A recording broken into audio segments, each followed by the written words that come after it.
Hey, Sal. Hank, what's going on? We haven't worked a case in years. I just bought my car at Carvana, and it was so easy. Too easy. Think something's up? You tell me. They got thousands of options. Found a great car at a great price. And it got delivered the next day. It sounds like Carvana just makes it easy to buy your car, Hank. Yeah, you're right. Case closed. Buy your car today on Carvana. Delivery fees may apply. El libro de Esther tiene características únicas. El libro de Esther es extraordinario por dos razones específicas. Es uno de los dos únicos textos bíblicos que incluyen un nombre femenino, junto con Ruth, y también representa uno de los dos únicos escritos de las Escrituras que no hacen referencia directa a un nombre divino, junto con el Cantar de los Cantares. Debido a estas particularidades, innumerables personas han quedado cautivadas por Esther. Es una narración encantadora y romántica, pero ¿cuál es el motivo de su presencia en la Biblia? ¿Por qué deberíamos estudiarla? ¿Qué lecciones podemos aprender de ella? Esther, al igual que Ezequiel y Daniel, fue escrita durante el cautiverio judío, siendo así una de las pocas obras bíblicas situadas completamente más allá de la tierra prometida, aunque fue escrita mucho después que los otros dos textos. Ambos libros describen cómo se comportaban los judíos en la sociedad gentil, y por ello pueden servir como una magnífica guía para comprender cómo actuar en contextos no cristianos. Una coalición de medos y persas derrotó a Babilonia. El primer gobernante del nuevo imperio fue Darío el Medo, a quien sucedió Jerjes I, persa, también conocido como Asuero. Daniel alcanzó el cargo de primer ministro con el nombre babilónico de Beltsasar. Edasa ascendió a reina y recibió el nombre de Esther, un nombre pagano abreviado de Ishtar, diosa babilónica. Como resultado, tanto Daniel como Esther fueron elevados a puestos que les permitieron ayudar a sus respectivas comunidades. Los judíos no fueron obligados por Dios a regresar a la tierra prometida. Sin duda, este libro no se habría escrito si todos hubieran regresado. Miles decidieron regresar, mientras que decenas de miles decidieron no hacerlo. El libro de Esther es el libro del Antiguo Testamento con mayor evidencia documental. Existen numerosas otras fuentes que respaldan lo que leemos en Esther. Arqueólogos que excavaban en Persépolis, la capital del imperio persa, descubrieron una placa de piedra con el nombre de Marduka en 1930. Mardoqueo es el nombre del primer ministro mencionado en el libro. Es una historia profundamente romántica. Esther era una hermosa joven reina que reinaba sobre un vasto imperio. Solo un hombre conocía su secreto, un secreto que podría costarle la vida. Las novelas románticas están llenas de historias como esta. La siguiente es una sinopsis de la trama. Jerjes gobernaba un reino que se extendía desde la India hasta Egipto en Oriente, pero se avecinaban problemas, por lo que organizó una conferencia de 180 días para considerar cómo afrontar la amenaza griega. Celebraron un festín de 7 días en los terrenos reales al concluir la sesión. Cuando bebieron demasiado vino, el rey llamó a su esposa Vasti para que bailara para ellos, pues era joven y atractiva y necesitaba entretener a sus generales. Esther 1:1 dice: «Esto es lo que sucedió en los días de Jerjes, el Jerjes que reinó sobre 127 provincias desde la India hasta Cus. Sin embargo, la reina Vasti se negó a ir, y así comienza la narración. El rey se encontró en una situación incómoda debido a su negativa. Es fácil imaginar qué harían las esposas de los generales si él no cuidaba de su esposa. Estarían en peligro si no podía controlar su casa, así que algo había que hacer. Esther 1:10-20 relata: Al séptimo día, estando el rey Jerjes sumido en la embriaguez, ordenó a los 7 eunucos que le servían, Meumán, Bista, Arbona, Bicta, Abacta, Setar y Carcas, que trajeran ante él a la reina Vasti con su corona real, para exhibir su belleza ante el pueblo y los nobles, pues era hermosa. Pero cuando los sirvientes cumplieron la orden del rey, la reina Vasti se negó a venir.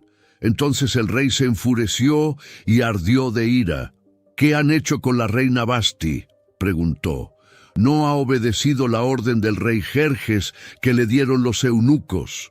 Entonces Memucán respondió en presencia del rey y los nobles: «La reina Vasti ha agraviado no solo al rey, sino también a todos los nobles y al pueblo de las provincias del rey Jerjes. La he traído ante él, pero no ha venido». Ese mismo día, las nobles persas y medas que oyeron hablar de ella acudieron a él. La conducta de la reina será recibida con el mismo respeto por todos los nobles del rey.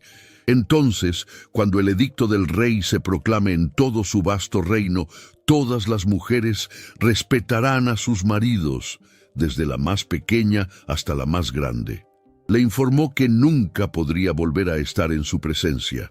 Sin embargo, la cama le resultaba un poco fría y se sentía cada vez más solo, así que alguien le sugirió organizar un concurso donde la ganadora podría convertirse en su esposa.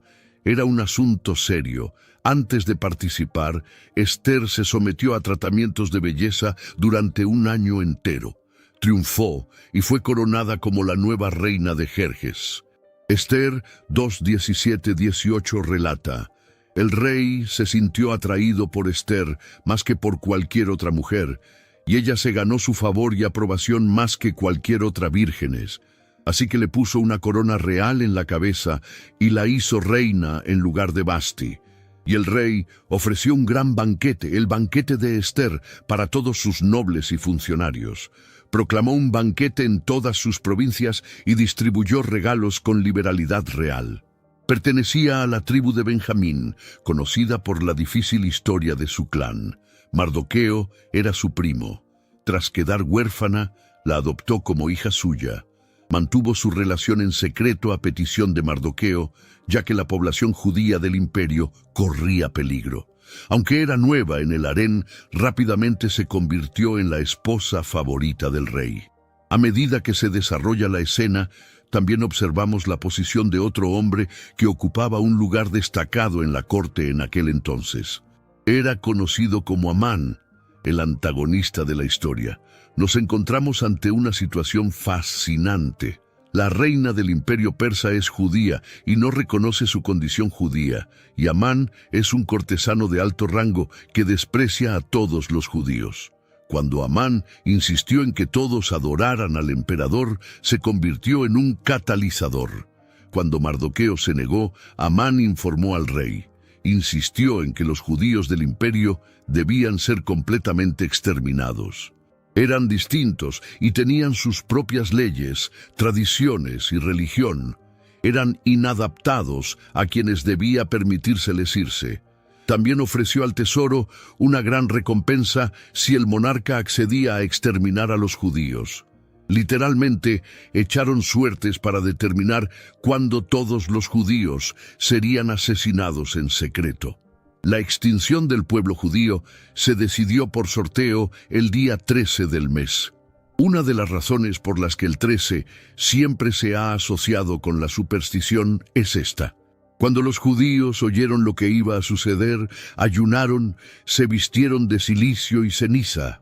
Mardoqueo envió un mensaje a Esther suplicándole al rey que tuviera misericordia.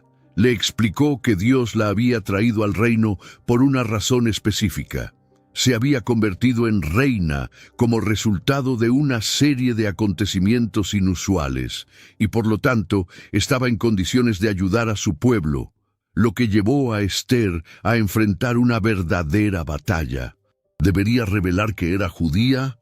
Si lo hiciera, su vida también estaría en juego, pero decidió que si moría, moriría. Entonces, cómo ibas a dar a conocer su petición. La valiente estrategia de Esther 5:18 describe: al tercer día, Esther se vistió con sus vestiduras reales y se paró en el patio interior del palacio, frente al palacio real. El rey estaba sentado en su trono real en el salón, frente a la entrada. Cuando vio a la reina Esther de pie en el patio, se sintió encantado con ella y le extendió el cetro de oro que tenía en la mano. Entonces Esther se acercó y tocó la punta del cetro.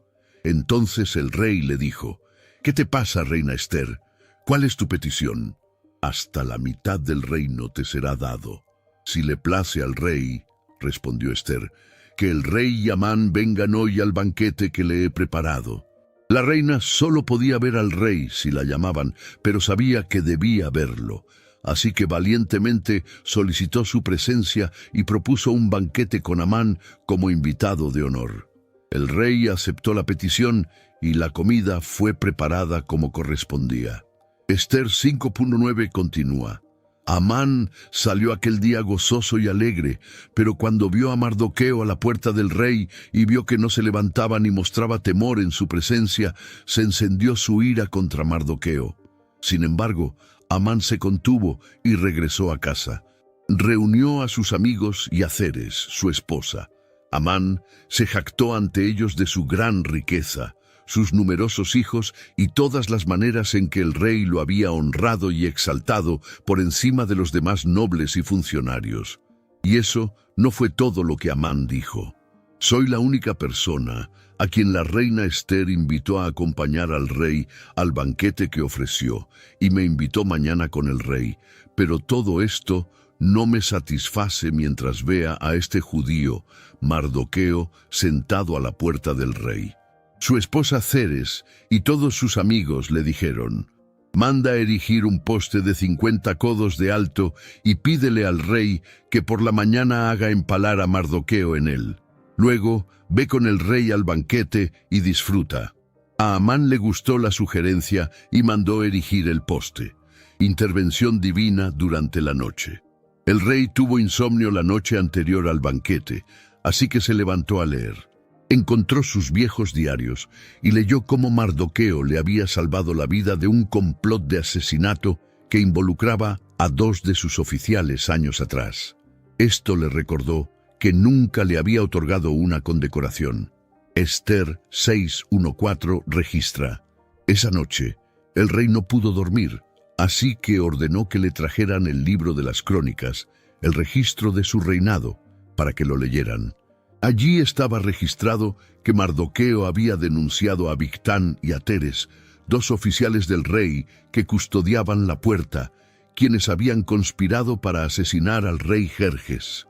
¿Qué honor y reconocimiento recibió Mardoqueo por esto?, preguntó el rey. No se hizo nada por él, respondieron sus asistentes. El rey preguntó: ¿quién está en la corte? Amán acababa de entrar en el patio exterior del palacio para hablar con el rey sobre la posibilidad de clavar a Mardoqueo en el poste que éste le había erigido. Y a la mañana siguiente, en cuanto despertó, empezó a hacer planes para recompensar a Mardoqueo. Fue una coincidencia increíble, sin duda obra de Dios.